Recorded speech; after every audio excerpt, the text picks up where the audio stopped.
faire un live sur mesure sur la thématique de l'écologie marine. Et pour cette occasion, on a avec nous Jean-Vincent Vieux-Ingracia. Bonjour, bonjour.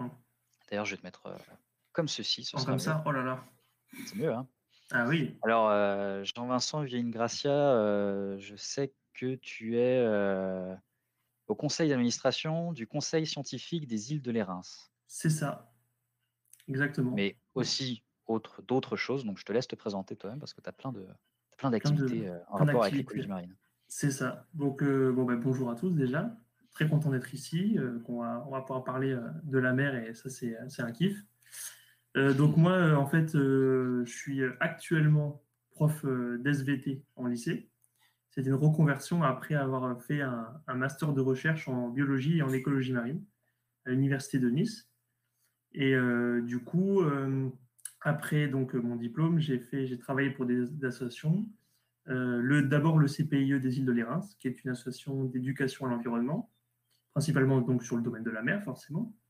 Et après ça, donc, je suis devenu prof et j'ai continué mes activités associatives avec le conseil scientifique des îles de Lérins. Donc en plus, j'ai pu y retrouver des profs de fac qui étaient avec moi et qui sont dans le conseil d'administration avec moi. Donc c'est super cool. Et en plus, je fais donc des sciences participatives avec l'association Nature Dive, dont je suis donc le responsable communication et administrateur aussi.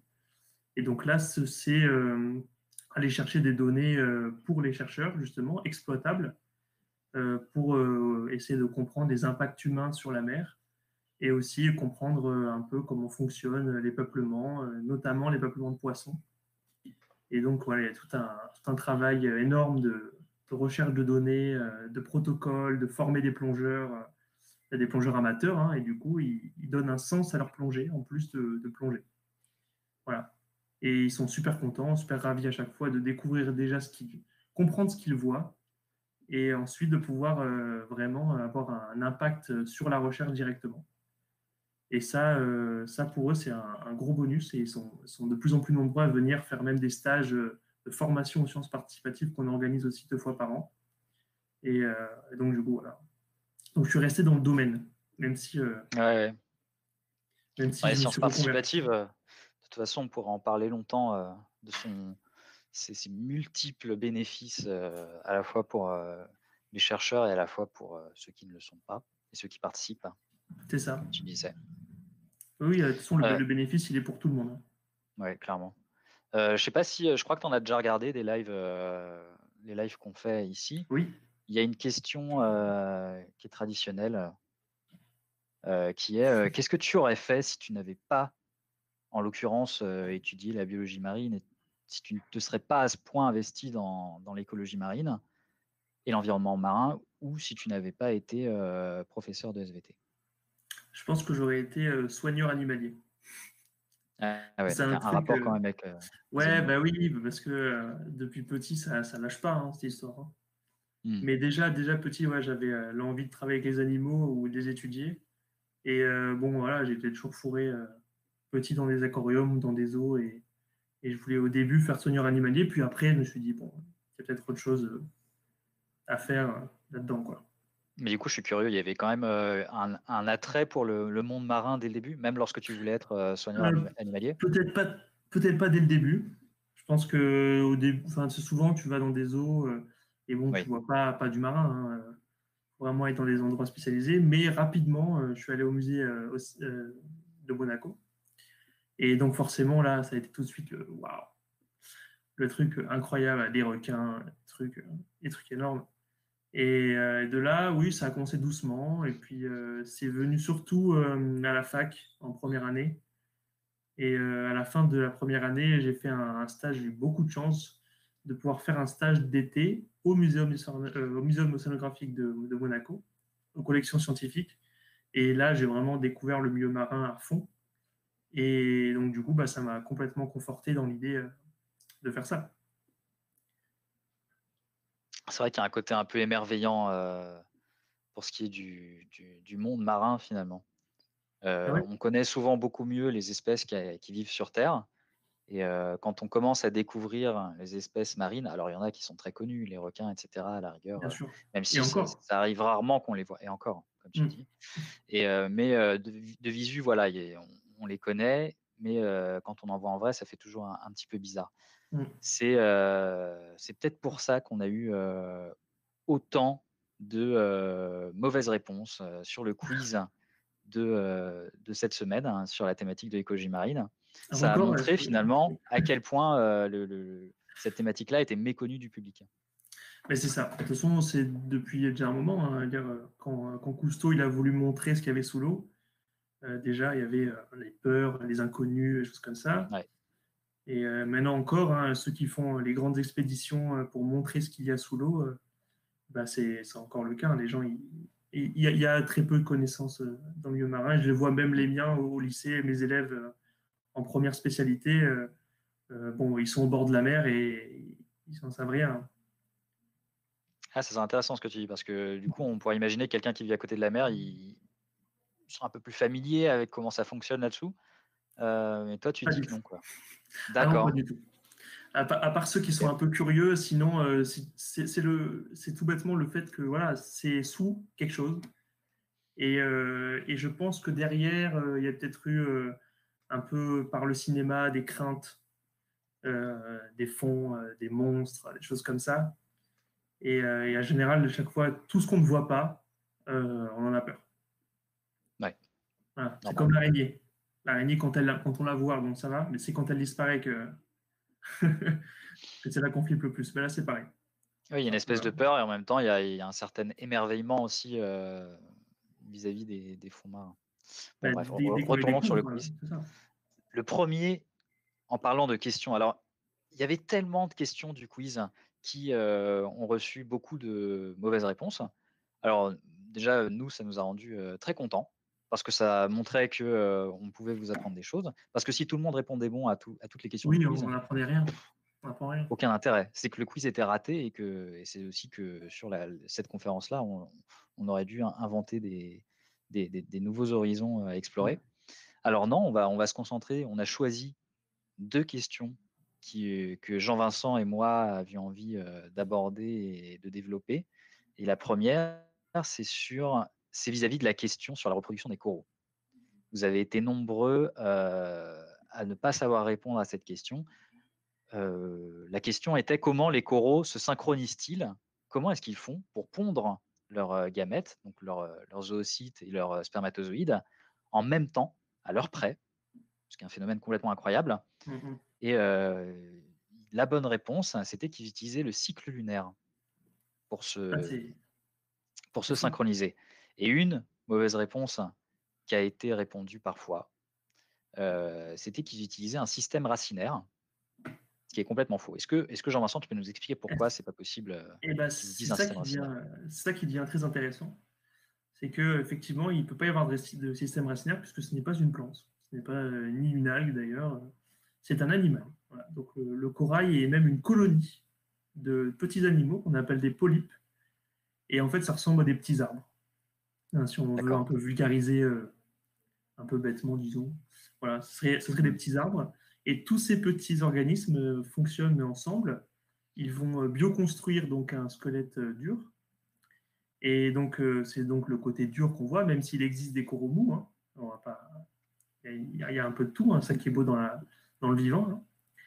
Et en fait, ils vont par contre, effectivement, héberger dans leurs cellules des microalgues.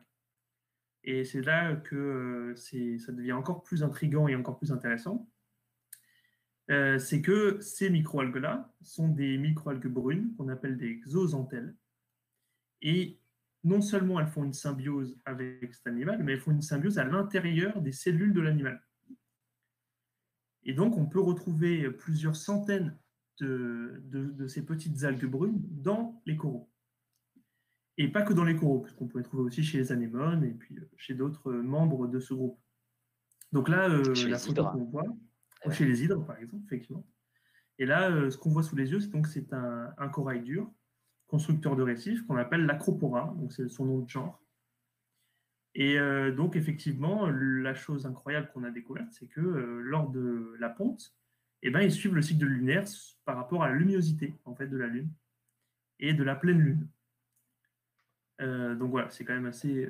C'est un peu contre-intuitif, en fait. On se demande comment c'est possible qu'un animal utilise la lumière de la Lune pour se synchroniser.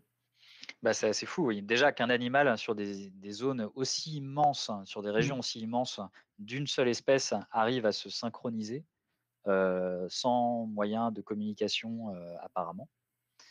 En effet, c'était assez dingue et on a réussi à montrer expérimentalement. Alors c'est un sujet qui est un peu.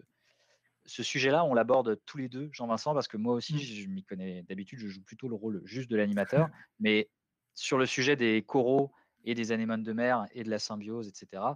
Bon, c'est vrai que je Tu m'y peux en connais un parler. petit peu parce que voilà, je peux en parler un petit peu parce que j'ai pas mal étudié ça. Et c'est vrai que c'est un truc que moi, par exemple, en stage, hein, je me rappelle l'avoir fait, d'avoir induit la ponte, donc avoir un petit peu Forcé. forcer les anémones de mer, en l'occurrence, à pondre, et on simulait le cycle lunaire. Et voilà. On balançait de la lumière bleue, en fait, à un moment donné, et on savait précisément à l'heure près à quel moment les anémones de mer allaient pondre après ce moment où on envoyait de la lumière bleue. Voilà. Comme quoi. Hein. Voilà. Il y a un En plus, deuxième point, parce qu'il y a une question là dans le chat qui est on n'aurait donc pas de reproduction de coraux s'il n'y avait pas de lune. C'est un peu une question de science-fiction, ouais. mais c'est intéressant. Alors, On pourrait s'imaginer. Hein. On on enlève pourrait la Lune. s'imaginer Qu'est-ce qui se passe? carrément. Moi, je peux y répondre, hein, c'est que en fait, on n'utilisait pas que ça, et on a vu aussi que les coraux, ils se synchronisaient grâce à la température, parce que des pleines lunes, finalement, dans l'année, il y en a pas mal. Ah, Et voilà. les coraux, Puis à comme les chaque anémones de fois. mer, bah, c'est ça, quoi. T'imagines, à la fin, faut savoir que ce genre d'événement pour les coraux et les anémones de mer, c'est exténuant, quoi. Ça Ouais, demande énormément d'énergie. c'est Et ça. d'ailleurs, ça se voyait de visu, quoi. Je sais pas si tu as eu l'occasion de le voir, toi, Oui, à oui, oui. Monaco, mais lorsqu'ils ont pondu, après, les anémones de mer, elles ont un peu une Ils sale sont, tronche, quoi. Donc, elles ouais, sont un peu ouais, elles sont fatiguées. toutes. C'est ça, exactement. Elles ont Ouais, toutes les tentacules qui sont c'est ça. vers le bas et elles ont un peu perdu de poids, etc. Donc, ils arrivent à se synchroniser aussi grâce à la température et arriver je crois que c'est l'été ou le printemps, en fait. Dès que la Oui, température commence à en augmenter, général, c'est ça, c'est vers l'été. voilà. Et ben, du coup, ça n'arrive qu'une fois l'an. Et s'il n'y avait pas de lune, j'imagine qu'il y aurait aussi une synchronisation qui serait pas aussi précise, du coup, et Peut-être ça pas. marcherait sûrement moins bien. Après, on n'en sait rien. On ne sait rien. Ouais. Parce que Peut-être bon, peut-être qu'elles arriveraient à s'adapter. on ne sait pas ce que ça donnerait. Hein. Je pense qu'il n'y aurait déjà pas grand-chose sans la Lune. Alors, il y a une autre question de Matadon, justement, en Voilà. aquarium, donc sans la lune, ou sans simulation de lune en tout cas, pas de ponte, hein, pour l'interrogation. Ça peut être induit. Moi, je pense que j'en suis pas sûr du tout.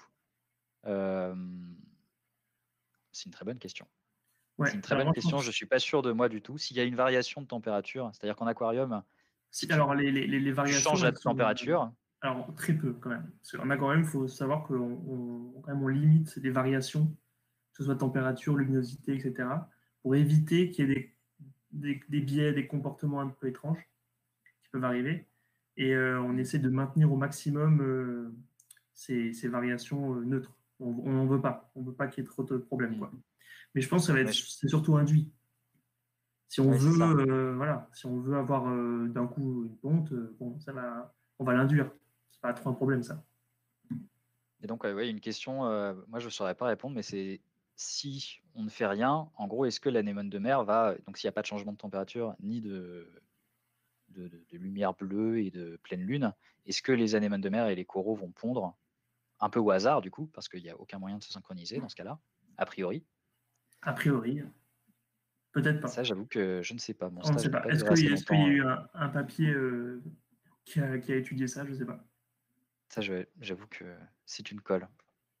Après, il faut savoir aussi, voilà, quand on parle de biologie et écologie marine, tous les biologistes, tous les écologues marins ne connaissent pas tout de tous les domaines de la biologie et de l'écologie marine.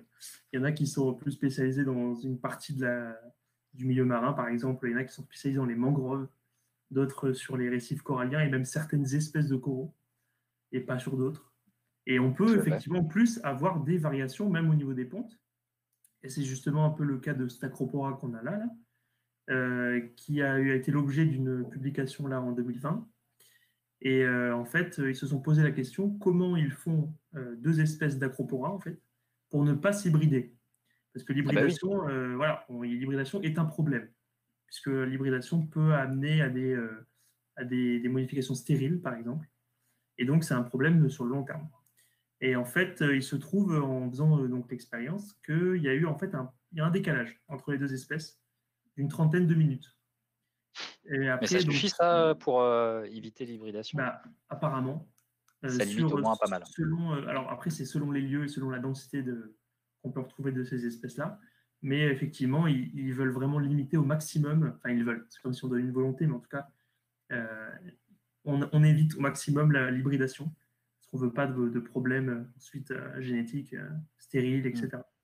Ah, puis aucune espèce n'a finalement d'intérêt à Non, s'hybrider avec une autre espèce si les descendants qui en résultent sont stériles. exactement. Du coup, c'est une perte de gamètes, Ouais. donc une perte d'énergie. Et ils ont montré que ça pouvait se passer dans de rares cas. Bah, nous, on connaît souvent les cas alors pas pas dans le milieu marin, mais par exemple entre un tigre, un lion, entre, Voilà, ouais. je sais plus moi, Après, les tigres les, et les lions, c'est induit aussi hein, dans les eaux. ouais, Voilà, ils je sais pas, vivent dans deux régions différentes, donc normalement, ils ne devraient pas. Mais on peut les hybrider.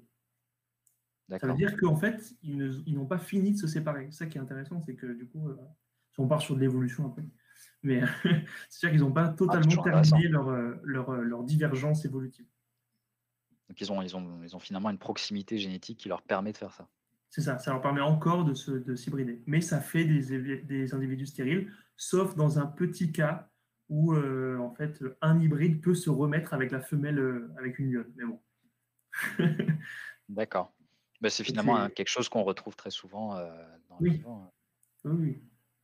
Quand on parle d'espèces, en fait, souvent, enfin, il y a beaucoup d'écologues hein, qui aiment à dire que la notion d'espèce est parfois un peu floue et que finalement, le vivant, Ah, c'est... ça peut être parfois très compliqué de mettre des individus dans des cases, Oui, mais réellement c'est des surtout, cases en fait, d'espèces. c'est tout bête parce qu'en plus, le terme, disons, la notion d'espèce, elle est née d'une pensée où il n'y avait pas d'évolution. En fait, Ah, Linné, quand il a fondé la notion de l'espèce, lui, il n'est pas du tout évolutionniste, Linné. Il est fixiste. Pour lui, c'est arrivé voilà, tel quel et que ça ne bougera pas. Donc c'est ça qui est intéressant. Et pourtant, on a gardé ce concept d'espèce alors que derrière, la pensée a changé. Donc ça montre la limite, c'est qu'effectivement, en fait, il n'y a pas des cases bien définies. Et au final, ben voilà, la biologie, c'est vivant, les cases, elles bougent. C'est pas si manichéen, quoi. ok. Parler on va passer on va quitter les coraux, même si on les aime beaucoup. Ouais. Mais ça me fait penser à autre chose. Tu disais que les coraux avaient des petites algues que tu appelais Mm. les zooxanthelles dans leurs cellules qui faisaient la photosynthèse Voilà, et qui leur faisaient profiter de l'énergie qu'elles tiraient grâce à la photosynthèse. Donc exactement. finalement, et tu as dit aussi avant que les coraux, c'était des animaux. Mm. Alors logiquement, moi je me dis que c'est un animal qui arrive à faire la photosynthèse. C'est assez dingue. Et ça m'amène à une autre question de notre Alors après, quiz. le corail en lui-même, c'est pas l'animal qui fait la photosynthèse, hein. Voilà. Oui, Faut bien oui, mais il préciser, en c'est la profite. microalgue dedans qui fait la photosynthèse et lui profite voilà, de toute l'énergie qui est créée par la photosynthèse de son symbiote. Mais par Oui, contre, ça. effectivement, comme tu dis, on peut s'intéresser à un cas différent. Ouais. Mais finalement, ils sont assez rares, les animaux qui arrivent. Il n'y en a Oui, aucun qui arrive à vraiment faire la photosynthèse de lui-même. Il y a toujours une petite astuce, disons. C'est toujours des petits toujours. malins qui arrivent à. Voilà. Mais parce que finalement, c'est super avantageux de faire la photosynthèse. Ça permet. Je sais que les anémones de mer, par exemple, elles peuvent ne pas manger pendant plusieurs mois d'affilée, Ouais, sans problème, hein. Tant qu'elles sont au soleil et qu'il fait beau, elles ne sont pas du tout en train de. Elles n'ont pas faim, quoi. c'est ça. Grâce à leurs algues. Donc, vous imaginez ne pas manger pendant plusieurs mois d'affilée, Il y a un ce serait intérêt super énorme. intéressant. Bah ouais, il y a un intérêt énorme pour la survie. Et finalement, ils ne sont pas si nombreux que ça, les animaux qui arrivent à faire ça. Et ça m'amène à une autre question du quiz qui portait Ouais. sur un animal absolument adorable. C'est magnifique. Si vous ne l'avez pas vu, il y a une photo dans le quiz, je crois, de cette petite limace qui Mm. était verte et qui était verte parce que elle aussi, elle arrivait à profiter de la photosynthèse comme, enfin, pas tout à fait comme notre Pas corail, tout à mais fait. Parce qu'elle n'utilise pas des symbiotes, elle. Elle fait ce qu'on appelle de la kleptoplastie. C'est-à-dire qu'en fait, elle va absorber, disons, les chloroplastes des algues qu'elle mange. Et en fait, d'accord. et du coup, le grand mystère de ça, c'est qu'elle est capable de non seulement les aspirer, mais de les garder fonctionnels et de les faire fonctionner. Les Et là, chloroplastes, c'est des petits, pour ceux alors les qui chloroplastes, oui, c'est vrai on peut peut-être peut on peut dire ce que peut-être c'est quand même. donc les chloroplastes, ce sont des organites, ce sont des petits organes. Voilà. Si prenez à votre échelle, vous avez des organes. À l'échelle d'une cellule, on appelle ça des organites, voilà, des petits organes pour cellules. Et donc, chez les végétaux chlorophylliens, on va retrouver donc cet organite qui s'appelle le chloroplaste.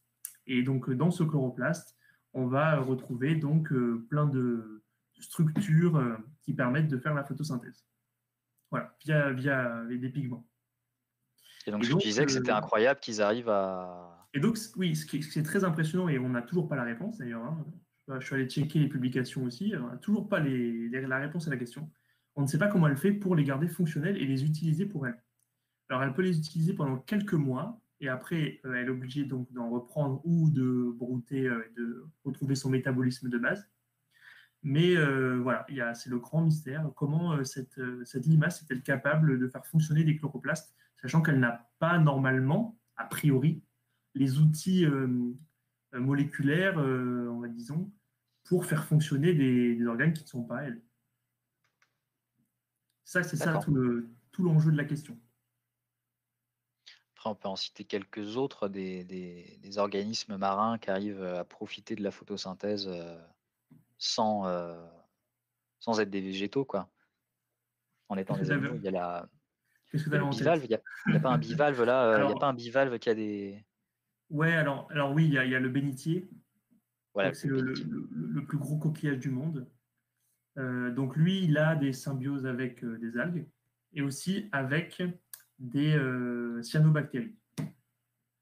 Donc il a une double, enfin, il a une symbiose avec plein de trucs. Ah ouais, carrément. Ouais. D'accord. Et d'ailleurs, les cyanobactéries, c'est ce qui donne quand on les regarde dessus. Les bénitiers, ils ont une espèce de, ils ont un peu des couleurs irisées au niveau de l'ouverture, qu'il ne peut pas refermer d'ailleurs. Et en fait, ces espèces de couleurs irisées comme ça, ce Mmh. sont les cyanobactéries qui sont en symbiose. Et ça sert à quoi les cyanobactéries? Parce que tu disais enfin, il y en a une Les qui fait la cyanobactéries, photosynthèse, mais c'est des bactéries qui vont lui permettre aussi de lui fournir certains métabolites importants pour lui. d'accord. Donc Ça, lui, carrément, ça aide à filtrer l'eau, par exemple. Quand ah lui, donc il va aspirer l'eau, et en passant, ça passe à travers la couche de cyanobactéries, et elles vont aussi pouvoir, par exemple, dépolluer ou faire des choses comme ça. donc lui, il a tout un Ouais, éventail d'alliés, c'est pour ça. lui filer des coups de main, quoi.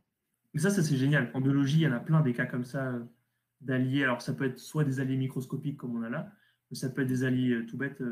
Par exemple, la grande nacre en Méditerranée. Et ben, dans la grande nacre, il y a un petit crabe qui vit dedans et qui lui pince les branchies en cas d'agression pour qu'elle se referme. C'est génial! Et le petit C'est-à-dire crabe que va venir nettoyer la nacre de l'intérieur. d'accord, donc c'est-à-dire que le crabe arrive mieux à détecter les prédateurs que la Eh ben, nacre. ouais, lui, il Et les voit de forcément remarqué. l'extérieur, il les Oui, voit à travers l'ouverture, quoi. Et donc, ouais. du coup, hop, il pince les branchies et la grande nacre se ferme. Ah, ce duo de choc. Ouais, Il y voilà. avait Matadon à nouveau qui avait une autre, donc on revient sur les limaces de mer de tout à l'heure. Il demandait si les chloroplastes, donc les organites photosynthétiques, est-ce qu'ils sont intégrés dans les cellules de la Alors, limace? je sais pas. Je pense pas. Parce que j'ai pas lu qu'il y avait une symbiose intracellulaire. Il me semblait, alors, je mets il me semble, qu'en fait, Non, on est ils sont stockés de côté et ils sont utilisés pendant quelques temps, puis après, ils sont éliminés parce qu'en fait, il n'arrive pas non plus à les garder longtemps. oui, ça je sais qu'elle n'arrive pas à les garder très longtemps non plus. Pour ça, elle est obligée de refaire des stocks de temps en temps, Ouais, mais c'est quand même d'aller quelque chose couper le haut des d'incroyable. végétaux et d'aller sucer, C'est ça, l'intégralité complètement. du chloroplaste, ouais. Il y avait un autre sujet qu'on voulait aborder. Donc la deuxième question finalement, qui a reçu aussi Vous pas voulez mal quoi? Ouais. de mauvaises réponses, et qui était un peu rude, faut le dire. Ouais. C'est-à-dire que même toi, quand tu me l'as proposé, j'étais là, j'étais: je sais pas». C'était C'est vis-à-vis du exprès. nombre d'écosystèmes, bah oui, c'est normal, du nombre Mhm. d'écosystèmes existants en Méditerranée. Ouais. La bonne réponse, c'était qu'il y avait 8 écosystèmes différents. Ouais. Enfin, Les on avait catégories. voilà, il avait été défini qu'il y avait 8 heu, types d'écosystèmes, qu'on pouvait trouver en Méditerranée. Alors peut-être que tu peux faire une Petit petite listing liste, vite rapidement fait, et t'attarder sur ceux qui te plaisent qui le me semble plus, après qui te paraissent intéressant. le Ouais. plus incroyables. Ouais. Alors, les premiers, donc, c'est les fameux herbiers. Voilà. Peut-être que tu as Ah oui, des les petites herbiers, j'ai photos. une photo. Attends, je vais leur montrer. Donc, les herbiers, on peut en voir en fait trois catégories. Donc, on a Hop, les herbiers, par exemple, ici, c'est les herbiers de Posidonie. Donc, Posidonia oceanica. Donc, c'est la plante marine endémique de Méditerranée, qu'on connaît très bien pour ceux qui sont au bord de la mer. Voilà, c'est une plante. Ça veut dire, et comme c'est une plante marine, c'est une plante aussi à fleurs. Et si c'est une plante à fleurs, c'est une plante à fruits. Donc voilà, elle fait des fruits. Je t'avais d'accord. aussi Ah! une petite photo Ouais, sur les fruits. on peut montrer les fruits. Voilà, donc c'est les petites boules vertes qu'on voit là. Donc ça, ce sont les fruits de la posidonie qui sont de la même couleur que la plante. Et du coup, elles sont difficiles à observer en masque tuba ou en plongée même, hein. Voilà, il faut vraiment Pourquoi? être très... parce qu'en fait, vert sur vert, ton sur ton, il Ah suffit oui, que tu sois un d'accord. peu plus profond. En plus, tu n'as que du vert en couleur ou du bleu. Bon, c'est Mmh. très compliqué à distinguer. Et en plus, avec la densité des frondes, donc vous avez toutes les feuilles qui sont bien collées les unes aux autres, vous avez encore plus de mal à les repérer. Donc Et ça se voilà. mange Et ça, non, pas pour nous. Par Non? contre, il y a des animaux D'accord. qui peuvent les manger. Voilà. On a vu des goélands les manger parce que le fruit, dès qu'il est arrivé à maturité, il va se détacher, il va flotter. Et du coup, pendant qu'il flotte, il peut se faire manger par des oiseaux marins, par exemple. Voilà. Et ensuite, il va D'accord. plonger et puis il va germer, comme une plante normale. OK. Voilà. Après, on a deux Heu, autres types de plantes pour l'herbier. On a c'est anecdotique, hein, voilà. Et c'est la cimodocée et la zoostère. Comme ça, on a vu un peu mmh. les trois plantes marines. Et Ça, c'est la tu m'as cimodocée. fourni les ouais, tu m'avais fourni les photos, un Voilà. peu avant. Ça, je trouvais ça intéressant parce qu'il y a en bas, ce qu'on voit en bas, c'est le système racinaire, c'est ça? Et finalement, ça fait plusieurs pousses, hein? Oui. Alors, je sais D'accord. pas. Et Ah, on a des ça peut être très grand ça ou? j'ai un petit. Non, mais on Je sais t'entend pas si encore. ouais, tu m'entends. En Oui, fait, pour la posidonie, oui, ça peut être grand parce qu'en fait, ça fait des rhizomes. d'accord. Et du coup, en fait, ce qui se passe, c'est que ça va aller profondément dans le sédiment et ça va créer du coup, en fait, des grosses épaisseurs de matte. De maths? Ouais, on appelle ça la matte. En fait, c'est les racines plus le substrat. Et en OK, fait, on d'accord. appelle ça la matte de Poisonnier. D'accord. Très bien. Ah, ça y est, Bon, on peut je suis passer revenu. à ouais, tu es revenu. Et d'ailleurs, c'était justement aussi les Posidonies, c'était l'écosystème où tu disais que, enfin dans le quiz en tout cas, la bonne Oui. réponse c'était aussi, Là où il y les avait le plus de Posidonies étaient biodiversité. l'écosystème dans lequel on retrouvait le plus de biodiversité. Oui, en Là aussi, Méditerranée. c'est quelque chose, en Méditerranée. Parce qu'il y a d'autres, il y a d'autres endroits où c'est pas le cas. Par exemple, Oui, si on pense à la grande barrière de corail, là, on n'a pas de Poisonnier.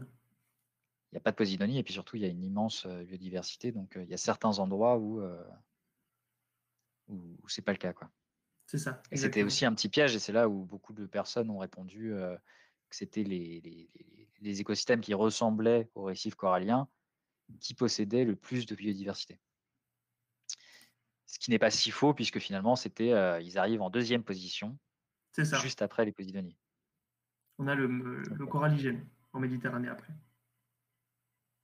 Et il y a d'autres, écosystèmes, qui te paraissent, Oui, alors, donc on a vu donc, les herbiers, le coralligène, qui ressemble un peu à des massifs coralliens, mais c'est autre chose, pas forcément rentrer dans le détail. On a tout ce qui est petits fonds rocheux, donc ça, c'est ce qu'on peut voir sur la plage, par exemple, avec des petites roches qui sont à la fois parfois immergées, parfois émergées. Donc là, on a les petits fonds rocheux. On a les gros fonds de blocs. Donc là, on va avoir des gros rochers profonds avec plein d'algues. Voilà. Ensuite, on va avoir les écosystèmes des grottes sous-marines. On en parlera Ah, peut-être un peu attends. après. Ah, Ah, mais tu on veux va en le faire parler maintenant? maintenant. Bah, Ah, attends, des grottes sous-marines, ça, tu sais, piquer ma curiosité à vif, hein. Puis en plus, j'ai vu que tu m'avais envoyé des photos de ça, donc c'est qu'on va en ouais, parler. Les grottes voilà. sous-marines. Les grottes sous-marines. Donc, ce sont des écosystèmes particuliers, puisque on est d'accord, il n'y a pas trop de lumière. Oui, ça a l'air plutôt sombre, en Voilà, effet. ça a l'air plutôt sombre. Et pourtant, on a beaucoup de vie, et parfois même de la vie spécifique, associée typiquement aux grottes et pas ailleurs, dont des poissons, par exemple. Et en fait, la question s'est posée, comment est-ce possible qu'on puisse avoir de la biodiversité, et parfois en grande quantité, dans un endroit où il n'y a pas de lumière? Parce que, je fais un petit aparté. Pour ceux qui étaient là depuis le début du dispositif Quiz en live, le premier live qu'on avait fait, c'était sur la thématique de la botanique. Et ce que tu dis, ça me fait penser à ceci, qu'on avait déjà utilisé pendant le premier live. Mhm. On en avait parlé pour dire qu'en fait, la plupart des écosystèmes fonctionnent de manière à ce que le soleil arrive, les organismes photosynthétiques vont produire de la matière organique en consommant en quelque sorte l'énergie solaire grâce à la Voilà. photosynthèse et vont se décomposer ou se faire bouffer ou Ou tout un tas de même choses, rejeter, ce qui voilà. fait que d'autres organismes vont profiter de ça, etc., etc. Et qu'en fait, c'est pour ça que la plupart du temps, on retrouvait beaucoup d'organismes photosynthétiques, un peu moins d'organismes qui mangeaient, Les consomment. euh, qui les consomment, donc des brouteurs, Ouais, voilà, les herbivores, quoi. des herbivores, et encore moins de carnivores qui mangeaient les herbivores, en gros. Exactement. Alors, dans un système comme ça, où il n'y a pas de lumière, bah, il n'y Et a pas d'organisme photosyntétique, donc il c'est n'y a la pas question. d'herbivores, donc il n'y a pas de carnivores, donc il y a quoi? En fait, il n'y a rien. Et Normalement, dans ben, tes grottes, il n'y a que dalle, normalement. normalement. Sauf que on a des carnivores, on a un peu de tout, des décomposeurs. Par contre, on a un peu d'herbivores aussi. Voilà, on a un peu de tout. Donc la question s'est posée, qu'est-ce qui pouvait du coup soutenir tout l'écosystème si ce n'était Hmm. pas les organismes chlorophylliens. Et donc Ouais. les premières recherches se sont portées sur des crevettes qui s'appellent les mysidacées. Et en fait, ces petites crevettes, voilà, on a compris, vu les tailles des bancs et puis l'importance et la présence systématique de ces crevettes-là, qu'elles avaient un rôle crucial. Ça, c'est acté depuis déjà quelques temps. Mais on s'est posé la question aussi, on disait, ça ne suffit pas, ça ne peut pas suffire. Et en fait, une question s'est portée sur un poisson. Et pourquoi? Pourquoi ce poisson particulier? Peut-être que tu as une Ce petite image, poisson-là. voilà, ce poisson-là, voilà, qui s'appelle l'apogon.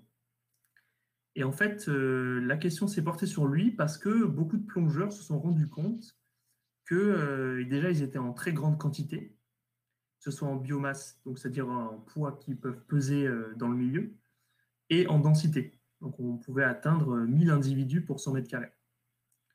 Donc Ah oui. au vu de ces chiffres-là, voilà, il y a eu des questionnements sur son rôle. S'il est en si grande quantité, il a nécessairement, possiblement, un rôle important. Et du coup, donc on a fait des recherches et j'en ai fait du coup pendant ma première année de master sur ce petit poisson-là et son rôle crucial dans l'écosystème des grottes sous-marines. Et en fait, il se trouve que ça, il pourrait effectivement contribuer. C'est pour ça, on est toujours très prudent. On ne met pas trop d'affirmations en écologie, hein, en biologie en général. Il pourrait effectivement soutenir l'écosystème des grottes sous-marines par ses déjections, en fait. Puisque, au vu de la densité qu'il a, et au vu on a pu mettre à jour qu'il faisait une migration jour-nuit, c'est-à-dire qu'en fait, la nuit, les bancs sortent, vont manger partout autour de la grotte, même Donc c'est un animal parfois. nocturne. C'est C'est un un animal animal nocturne. qui vit la nuit et il Ouais, vit, c'est ça. en l'occurrence, pas dans la grotte la nuit. La nuit, non, non. Clairement, D'accord. selon les recensements, il n'y a plus personne, hein, quasiment. Hein. Ok. Dans les grottes, là, en tout cas, au niveau Apogon, il n'y a plus personne. Donc, ils vont pas en plus proche de la grotte quand ils sortent. Ils sortent, ils vont loin. Parce que justement, quand on a fait les recensements et qu'on a fait les recensements à l'entrée des grottes, même de nuit, eh ben, on n'en trouvait pas tant que ça. Et en fait, ils vont encore plus loin et ils vont jusque dans les herbiers, jusque dans la colonne d'eau, en pleine eau, comme ça. Et ils vont aller chercher donc tout ce qu'il y a à manger. En fait, c'est un glouton. Et il va manger jusqu'à ce que ça déborde de la bouche. D'accord.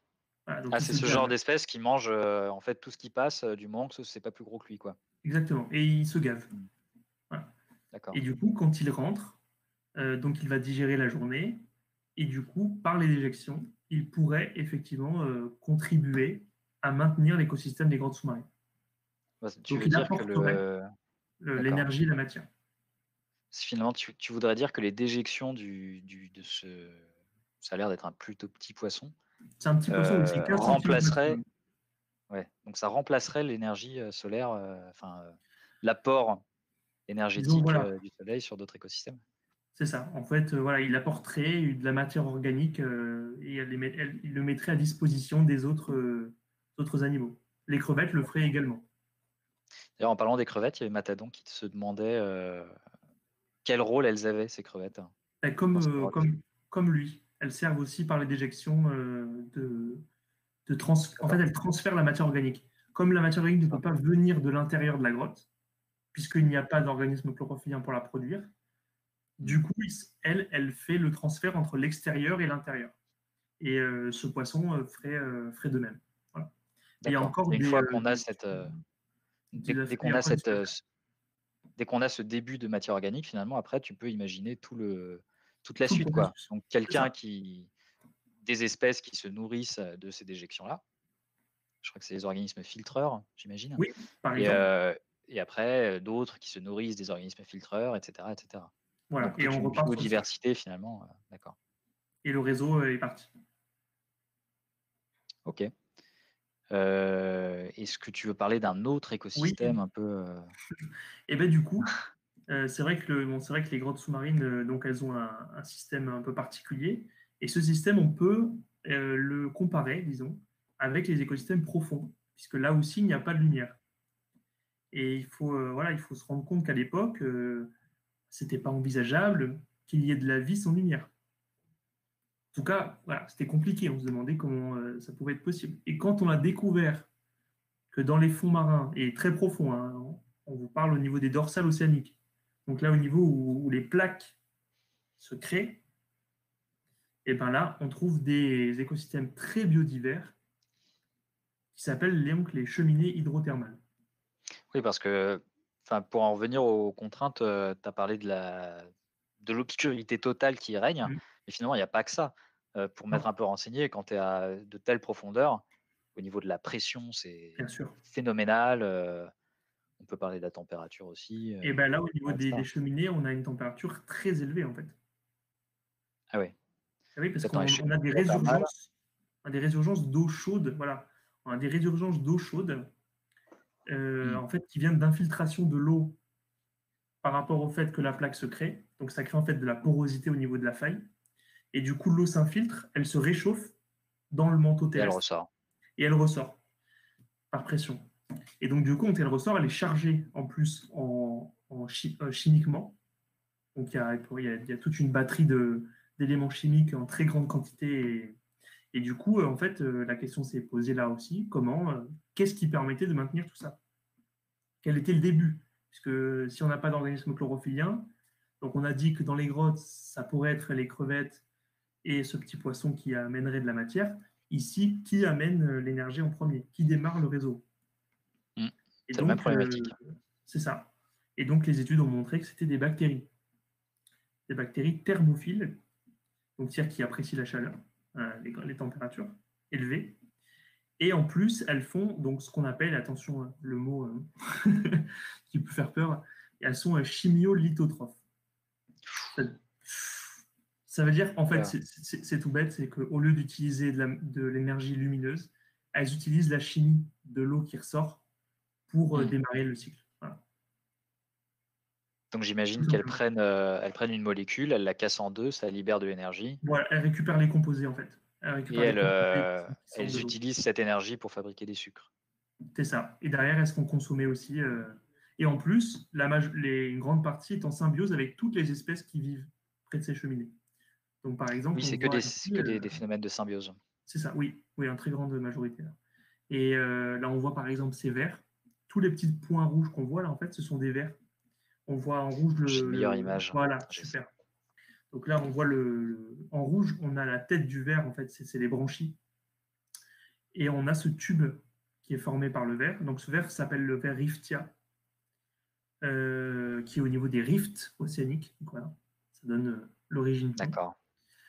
Et en fait, à l'intérieur, il est en symbiose avec des bactéries qui vont du coup l'aider à produire sa matière organique, à grandir. Ouais.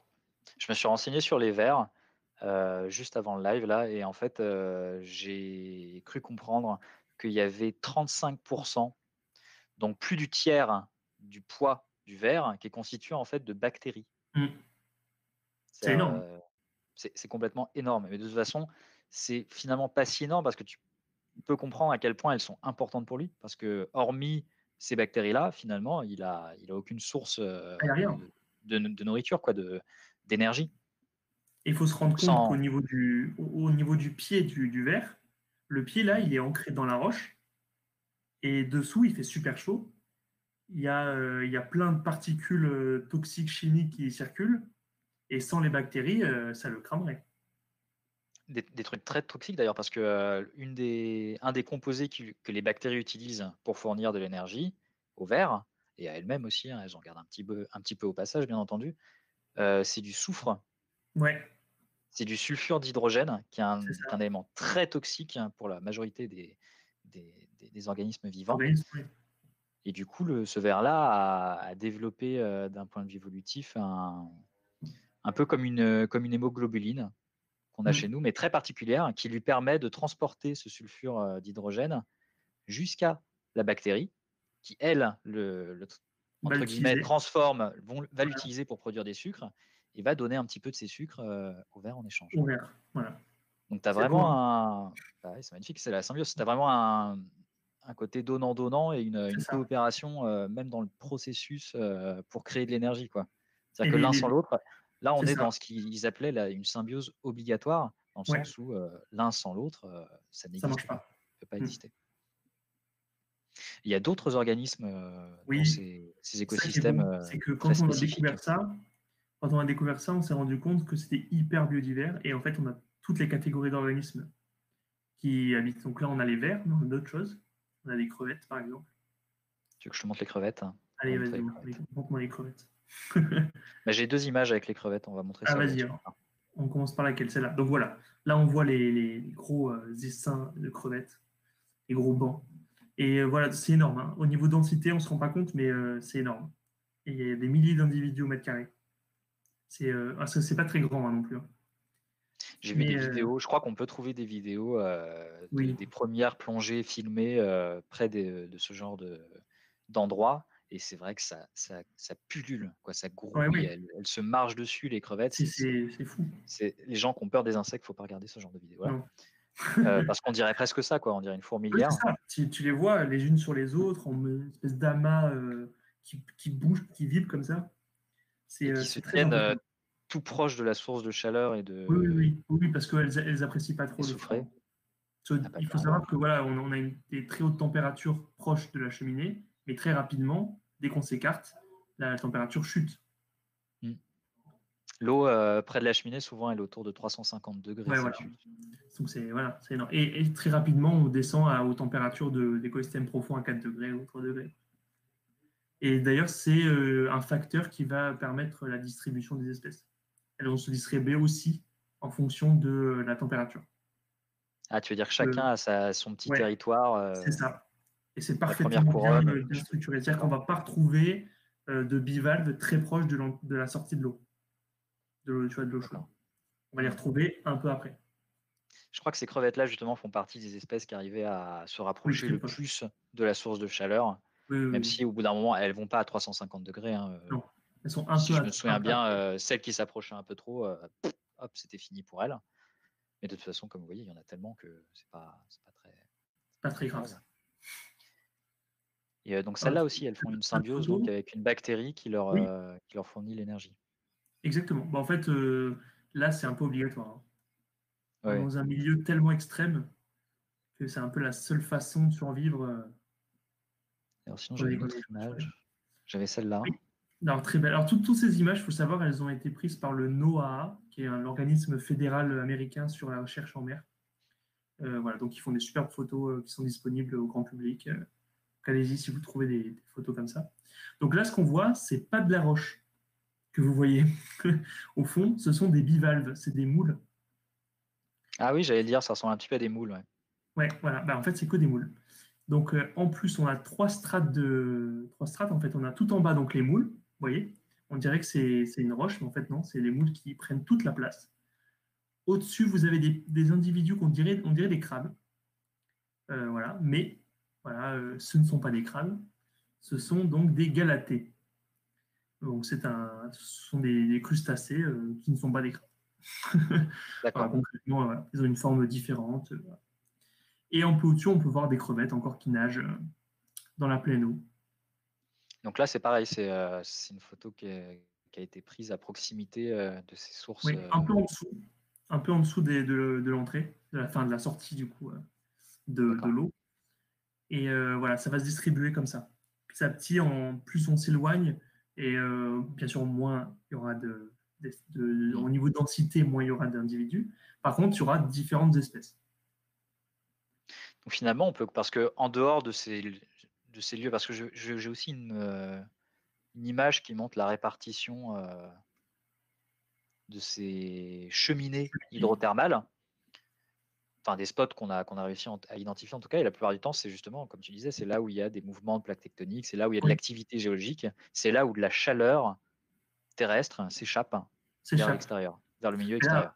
concrètement, on le voit très très bien. Si on prend l'Atlantique, voilà, prenons l'océan Atlantique, les points rouges qui sont en plein milieu, ça suit parfaitement la création des plaques Mm. atlantiques.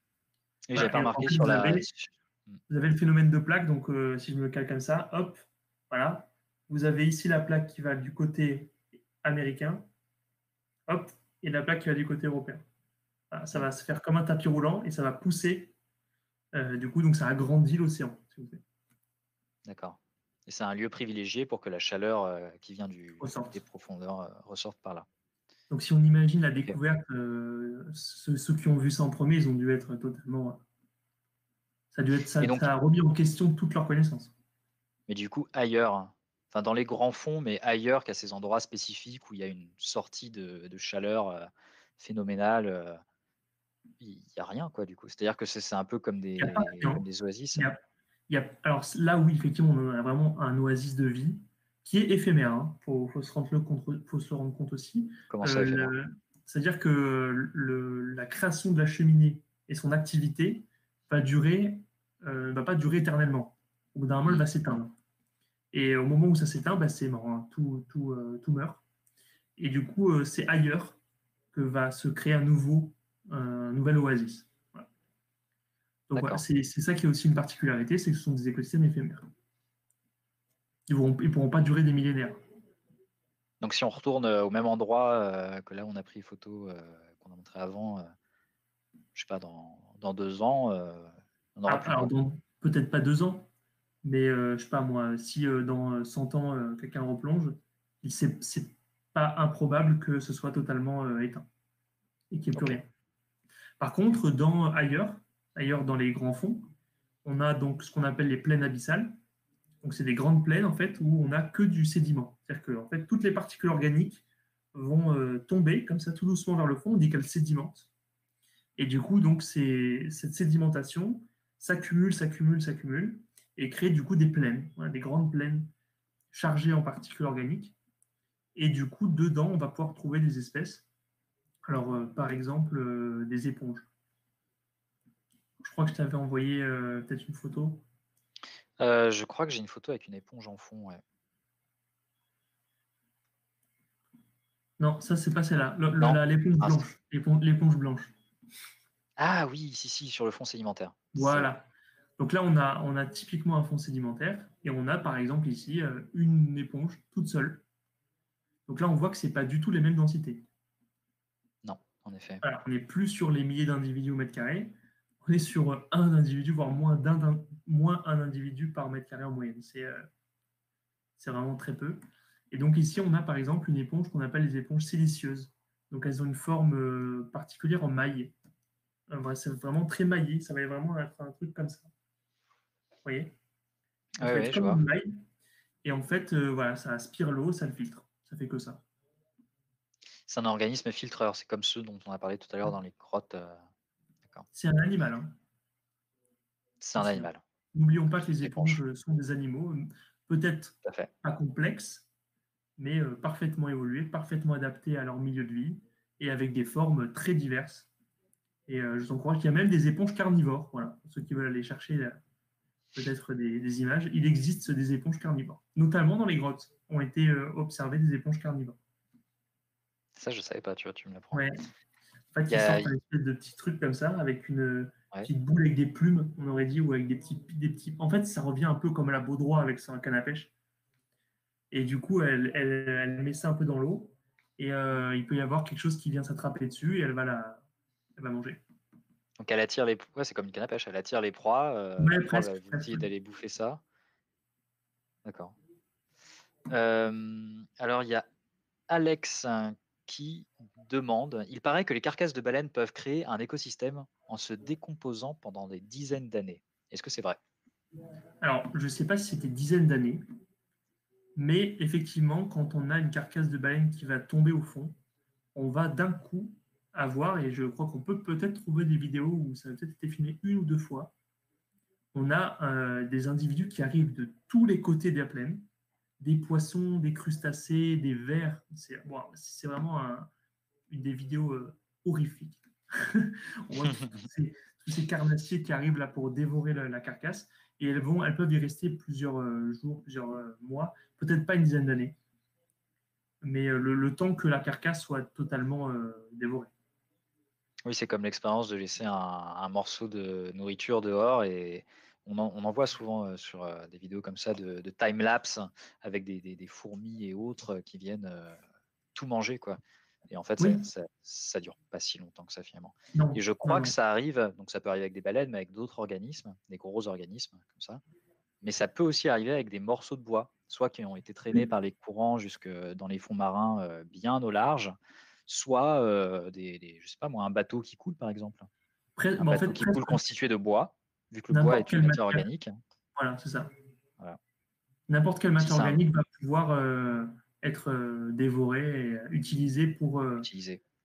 Voilà, c'est ça. Parce qu'en fait, à Ben, cet endroit-là, il n'y a tellement rien hmm, que le moindre chose. Et d'ailleurs, on observe que beaucoup d'espèces se sont adaptées et mangent bien plus gros que ce qu'elles sont, des choses bien plus grosses, parce que justement, il faut pouvoir manger la moindre chose qui passe, même si c'est plus gros que vous.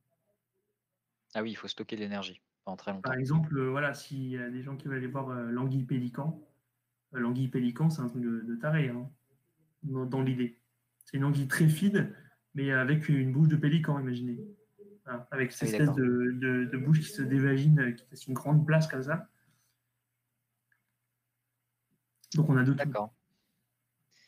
Écoute, Jean-Vincent, on a dépassé l'heure. Ça y est. Ah, ça y est. Donc je pense on va commencer on pourrait continuer pendant très longtemps, toi et Oui, je moi. pense. Euh, Est-ce que tu as une dernière chose si il y a un dernier truc que tu voudrais aborder, un peu le mot de la fin, quoi. Peut-être le mot de la fin, c'est que voilà, le milieu marin, c'est peut-être le milieu le plus impacté par l'homme. C'est assez terrible de voir, surtout en ce moment, ce qui se passe avec le corona, tout ça. Et les masques se retrouvent dans l'eau. On a fait des plongées, là, on a fait du masque tuba juste au bord, anti-bacane, etc. Il y a des masques, il y a des gants partout dans l'eau. Donc faites gaffe. C'est vraiment un truc, on n'a pas envie de revivre le plastique dans l'eau, quoi. On avait réussi à vraiment limiter au maximum, ici en tout cas, et là ça revient. Donc voilà, pensez à C'est vrai, protéger ce milieu qui est extraordinaire. c'est vrai que c'est quelque chose qu'on a finalement à peine abordé alors qu'on aurait pu en parler, toi comme C'est moi. vrai. C'était l'aspect environnemental et l'aspect protection du milieu, qui est un milieu qui est finalement assez peu connu et qui est pourtant extrêmement riche et qui, on le sait, est extrêmement en danger. Ouais. Ah, mais là, on y Fait passe de- 2 heures, hein. Mais voilà, on va pas s'attarder là-dessus. Ah, Mais Il y avait une On peut question aussi dans le quiz parler, qui en parlait voilà, un petit peu, c'était les c'est le aires marines côté, protégées. c'est le côté négatif, mais le côté positif, oui, comme tu disais, c'est les aires marines protégées. Oui, C'est du coup, voilà, l'impact positif de l'homme, c'est que voilà, il cantonne la pêche, il empêche l'homme d'entrer, et c'est là qu'on fait les plus belles plongées. Voilà, pour certains qui mm. peuvent accéder à ces réserves, c'est là qu'on voit les plus grosses espèces, les individus les plus importants dans l'espèce à étudier. C'est magnifique. Voilà. On voit des bancs de barracuda, on voit des mérous énormes, des corbes, enfin, voilà. Tous des poissons qu'on voit rarement, finalement. Peut-être faire un classement des causes. Je me rappelle du classement que j'avais aperçu une fois, des causes de la diminution de la biodiversité, du mauvais état de santé du milieu Mm. marin. Je crois que je me rappelle du top 3, c'était en premier la surpêche, Ah, parce qu'on pêche, excellent. on prélève énormément de poissons dans les océans. Mm. C'était l'anthropisation des milieux, donc le Voilà. fait que l'homme fasse de l'ingénierie sur les côtes, par exemple. Ouais, voilà, de On l'urbanisation, bétonne, avance, voilà. on avance sur la mer, ouais. C'était l'invasion de nouvelles L'espèce. espèces invasives, en fait, qui sont pas censées être là et qui débarquent d'un coup. Et donc, on peut imaginer un prédateur qui débarque et toutes les proies qu'il va pouvoir manger ne le connaissent pas et donc ne savent pas comment s'en défendre, etc. C'est ça. Et Et hop, en plus, lui n'a rien qui va le réguler. potentiellement, voilà, personne ne sait le manger non plus et peut-être qu'il va venir avec un parasite qui va tuer tout le monde, enfin, qui va avoir voilà. Bon, Beaucoup de menaces. ouais. Et sur la surpêche, juste voilà, peut-être le dernier mot sur la surpêche, il y a des études qui sont faites en ce moment sur l'impact de la pêche loisir, la pêche au bord de mer, qui n'est pas du tout réglementée. Et ça devient un problème. Parce qu'il faut savoir qu'il y a un permis de chasse, il y a un permis de pêche en eau douce, où on apprend justement les tailles de poissons, les espèces à ne pas prendre, etc. Par contre, il n'y a pas de permis de pêche de bord de mer. Ah, il n'y a aucune limitation pour pêcher en bord de mer. Techniquement, il y a des limitations au niveau des tailles, par exemple, et des espèces à prendre Hmm. ou à pas prendre, mais personne ne va venir contrôler. Et l'impact est vraiment énorme. Ça, il faut vraiment s'en rendre compte. L'impact est très important. Et d'ailleurs, on peut le montrer par les sciences participatives, tout bêtement en étudiant les poissons. Et on s'est rendu compte, par exemple, que dans les endroits où il y a beaucoup de pêche loisir, on ne va pas retrouver de séran chevrette. Donc c'est un poisson, hein, c'est une espèce de poisson qui s'appelle le séran chevrette. On ne le retrouve pas en taille adulte dans ces endroits-là. Et par contre, on le retrouve en taille adulte dans les cantonnements et uniquement dans les cantonnements de pêche là où c'est interdit. D'accord. Dans les aires qui sont réellement C'est protégées ça. contre toute forme de prélèvement. Voilà. Et c'est le cas pour beaucoup d'espèces. Et c'est un problème. Voilà. Vraiment, c'est un problème parce que ils peuvent pêcher des bébés, des juvéniles qui ne doivent pas pêcher. Ils peuvent pêcher des espèces où il n'y a pas besoin de les pêcher parce que ça ne se mange pas. Ou, voilà. Donc, du coup, ça fait des dégâts. Et derrière, il n'y a pas de restriction, il n'y a pas de contrôle. Ça, c'est quelque chose dont il faut être conscient. Bah, c'est vrai que quand on a vent disons des choses qui se passent dans des milieux qui sont pourtant où il y a une certaine législation et voilà, un contrôle, par exemple la chasse, hein, il y a quand Mm. même des écarts qui sont faits par rapport à la loi dans ce milieu-là. Alors si on imagine un système où il n'y a aucune loi qui permet d'empêcher des prélèvements d'individus adultes, on peut imaginer que ce soit bien pire C'est ça. que sur le milieu terrestre, quoi. Voilà. Et pour Ok, ceux, voilà, je vais finir pour ceux qui veulent faire des sciences participatives, qui ont envie de plonger, qui ont envie de venir impacter la recherche positivement, et ben voilà, vous pouvez venir chez Nature Dive et on vous formera et on vous fera plonger dans des super endroits. et vous êtes basé qu'à... Là, on est basé donc sur Cannes, mais on plonge sur toute la Côte d'Azur et dans le Var. D'accord, Mais d'accord. voilà, pour ceux qui veulent même venir en vacances et contacter Nature Dive, et puis on peut vous organiser des plongées sympathiques. Bah, peut-être pourquoi pas avec Nicolas un jour. Je sais que lui aussi Pourquoi il plonge pas mal. Peut-être qu'on pas. viendra. Voilà. Eh ben, merci Jean-Vincent Ben, merci. d'avoir été avec nous. C'était passionnant. J'espère que ça a intéressé les autres aussi et que toi, ça t'a plu, évidemment. Ah, Je dis à tout le monde à demain pour le quiz, qui sera donc un quiz sur la thématique du corps humain et de ces Ah, caractéristiques un peu incroyables. Voilà, on en apprendra un peu plus sur le corps humain. Et évidemment, on continuera avec un conseil lecture, etc., pour cette semaine, en tout cas. super. Heu, Peut-être que cette fois-là, parce qu'on va commencer à reprendre nos activités de médiation, face publique et donc on va peut-être alléger, le dispositif. En tout cas, pour l'instant, on est sûr de garder le quiz et la conférence en live qu'on est en train de faire, comme ici. Donc je vous donne au moins rendez-vous demain pour le quiz et la semaine prochaine pour la conférence, qui sera liée au corps humain, elle aussi. Et oui, ça va sûrement encore parler de Mm. microbiote, Ouais. j'imagine. Ah, de toute façon, Peut-être un c'est petit la peu. base. On se rend compte que c'est un peu la base, hein. Bah, ouais, regarde, Ah oui, on a parlé de c'est un peu crevettes la et base tout, du c'est vivant, hein. pareil, hein. C'est ça. C'est un peu la base. Bon, eh bien, bonne soirée à tous et à bientôt. À Au bientôt. revoir Jean-Vincent. Ciao.